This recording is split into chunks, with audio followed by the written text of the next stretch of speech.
당신의 삶의 잔잔한 물가와 같은 평온함이, 당신의 삶에 쉴 만한 푸른 초장과 같은 쉼이 오늘 하루도 가득 넘치시길 소망합니다. 영상 시청 후 마음의 울림이 있으시다면 구독과 좋아요 부탁드립니다. 우리는 살면서 미련할 정도로 타인에게 잘 보이려고 노력합니다.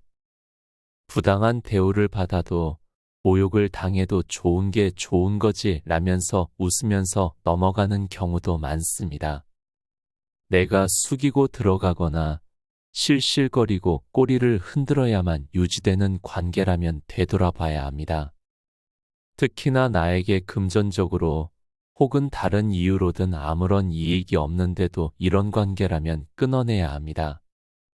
우리는 사귈 수 있는 사람의 수가 정해져 있기에 이런 관계들은 빠르게 정리하고 새로운 사람을 채워넣는 과정을 반복해야 합니다.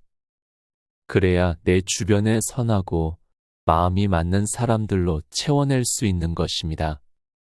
오늘은 사람에게 무한정으로 너그러울 필요가 없음을 쇼펜하우어를 통해 배워보려 합니다. 영상 끝에 우리의 삶에 적용하는 방법들도 안내해드릴 예정이니 끝까지 시청 부탁드립니다. 그럼 지금 시작합니다. 타인에게 너무 잘해주거나 친절하게 대하지 마라. 나의 호의가 다른 사람에게 전해질 때 기쁨으로 돌아오는 경우는 극히 드물다. 대부분의 사람들은 나를 무시하고 그저 이용해 먹기 좋은 사람으로 보게 될 것이다. 친했던 친구들이었다 하더라도 그 시절의 친구라고 생각하지 마라. 시간이 지날수록 사람은 변하게 되어 있고 내가 모르는 다른 꿍꿍이가 있을 수 있다. 그렇기에 오랜만에 만난 친구에게는 일정한 거리를 두어 지켜보는 것이 현명하다. 아무리 친하더라도 사람은 결국 타인에게서 무엇인가를 얻으려고 한다. 인간은 혼자서도 제대로 살아갈 줄 아는 것이 중요하다.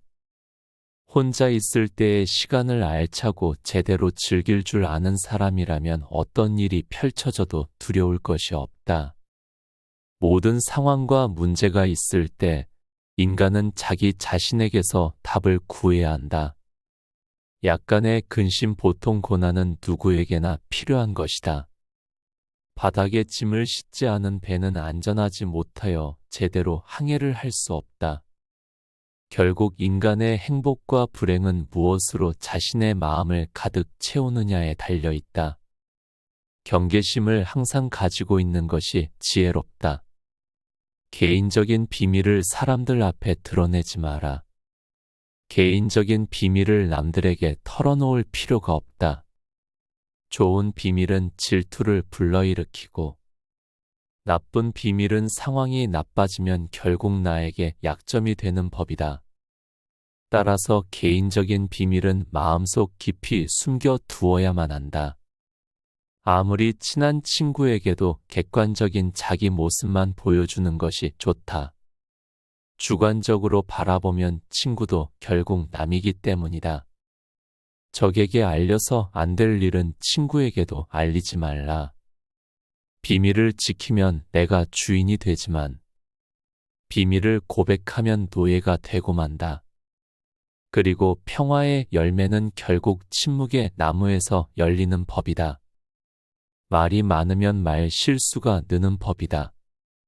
과묵함은 처세의 근본이란 사실을 우리는 결코 잊지 말아야 한다. 또한 나의 재능이나 재력을 과시하지 마라. 인간은 기본적으로 질투를 하는 동물이기에 나의 잘난 점을 무분별하게 떠벌리고 다니면 나를 끌어내리기 위해 공격하고 모함할 것이다. 그러니 나의 안전을 위해 나의 뛰어난 점을 너무 드러내지 말고 재능을 드러내야 할 때와 숨겨야 할 때를 구분하여 다른 사람을 안심시켜라. 청년기에는 주관이 지배하고 노년기에는 사색이 지배한다. 다르게 말해보자면 청년기는 작가로서 알맞은 시기이며 노년기는 철학에 적합한 시기다. 실천하는 데 있어서도 청년기는 주관과 인상에 따라 결심하지만 노년기에는 대부분이 사색한 다음에 결정한다. 자신이 어떤 슬픔을 겪고 있는지에 대해 말하지 마라. 슬픔은 공유해서 좋을 것이 없다. 기쁨은 나누면 배가 되지만 슬픔은 깊은 사람도 부정적인 감정으로 물들게 한다. 나의 슬픔을 위로해 주지 않는다고 그 사람을 비난하지 마라. 타인 혹은 세상에 절대로 많은 것을 기대해서는 안 된다. 슬퍼하고 좌절하며 인생을 낭비하지 마라. 우리의 슬픔은 대부분 다른 사람들과의 관계에서 비롯되므로 혼자가 되는 것에 익숙해져야 한다. 상대의 생각이나 의견에 반박하지 마라. 다른 사람이 나를 바라보는 시선과 내가 스스로를 바라보는 시각은 다를 수 있다. 이러한 불균형 때문에 우리는 자주 고통에 직면하게 된다. 다른 사람과의 관계 속에서 서로를 이해하지 못하거나 오해가 생길 때 우리는 서로를 미워하거나 증오하면서 정신적인 상처를 주고받게 된다. 처음 반박을 해야 할 때는 반박을 하기 전에 그가 그렇게 생각하는 이유가 자신의 이익 때문인지 혹은 어리석음 때문인지를 먼저 파악해야 한다. 우리가 대화를 나누다 보면 나와 반대되는 얘기를 듣거나 가치관이 다른 얘기를 들을 수밖에 없다. 이럴 때 즉시 반박하는 것은 좋지 않다. 왜냐하면 상대가 다른 사람의 말을 듣지 않는 고집불통인 성격일 수도 있지만 그가 당신의 의중을 떠보기 위해서 일부러 반대되는 의견을 내놓는 것일 수 있다. 전자의 경우에는 웃고 넘겨버리면 그만이지만 후자의 경우에는 그 속에 감추고 있는 위험을 대비해야 한다. 건전한 논쟁은 좋은 일이다. 하지만 건전한 이유가 아닌 당신의 속마음을 알아내려는 교활한 속셈을 가진 사람을 대할 때에는 경계심을 풀지 마라. 상대의 인격을 무시하는 말을 하지 마라. 비록 천하고 가련하며 비웃음을 받아 마땅한 사람이라 할지라도 그의 인격을 짓밟는 행동을 해서는 안 된다. 아무리 나쁜 인격자를 만난다 하더라도 저 사람이 세상에 있는 이유가 있겠지라고 생각하고 넘겨야 한다. 모든 사람의 천성은 결코 쉽게 변하지 않는다. 지나치게 관대하고 다정하면 상대방은 무례해진다. 인간은 자신을 찬양하는 사람보다 자신을 경멸하는 사람에게 더 신경을 쓴다. 사람들이 한평생 수많은 위험을 무릅쓰고 땀 흘려 노력하는 원인은 무엇보다도 남들에게 인정을 받기 위해서다. 인정하는 말을 하고 무시하는 말을 하면 안 된다. 대부분의 걱정은 내일이 되면 사라진다. 걱정은 한번 시작하면 좀처럼 걷잡을 수 없게 된다. 거센 폭풍의 기운에 휩쓸린 것처럼 제멋대로 자라는 것이 걱정의 특징이다. 걱정은 모래성과도 같다. 우리는 걱정으로 모래성을 쌓지 않도록 경계해야 한다. 걱정으로 세운 건물은 단 한 번의 한숨으로 무너져 내릴 만큼 허망하다. 그러나 무엇보다도 주의해야 하는 것은 불행을 상상하면서 걱정하는 일이다. 바로 눈앞에 불행이 닥치기 전에는 미리 걱정하지 않는 것. 그것이 지혜로운 자의 행동이다. 함께 살아가고 있는 사람들을 사랑하지도 말고 미워하지도 말라. 타인에게 비밀을 말하지도 무시하지도 의견에 반박하지도 말며 걱정을 말하지 않는다면 더 나은 인생이 될 것이다. 인간이 살고 있는 세상은 그가 바라보는 시각에 따라 그 모양이 달라진다.